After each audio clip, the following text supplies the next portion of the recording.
Of the cultural sports, it will be the cultural special song by Pau Hui Ruang Mai and Lu Galileo Ka Mai. Pau Hui Ruang Mai and Pau Galileo Ka Mai, I would like to please come up on the stage and give your performance. Mấy cái này ta say pri cả ngày còn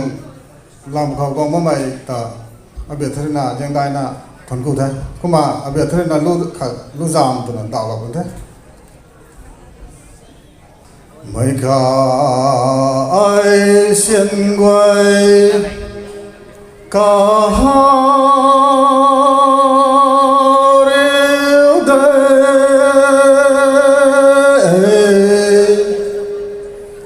muốn na thêm lại này bùi lấy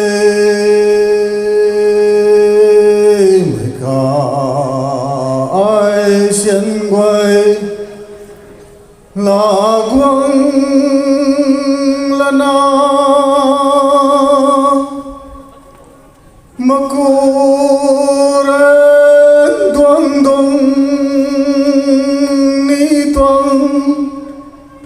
ram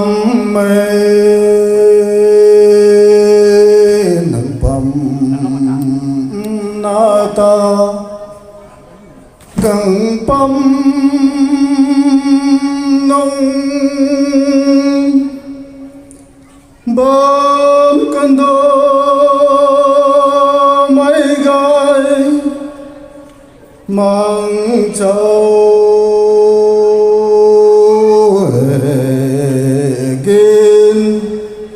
khang riam đan lâu tina nang jo na ka chun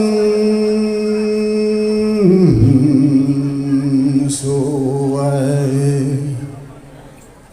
he kai loang khao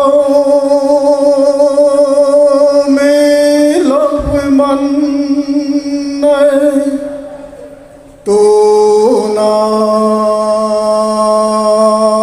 người mù dài ban mang châu kinh pu kham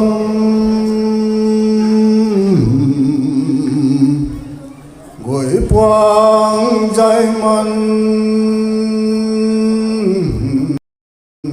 bồ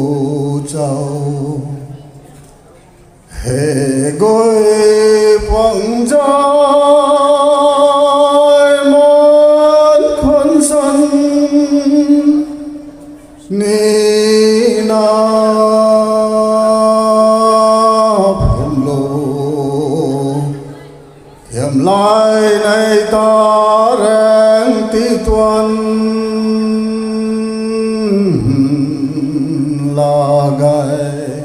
Không có tay.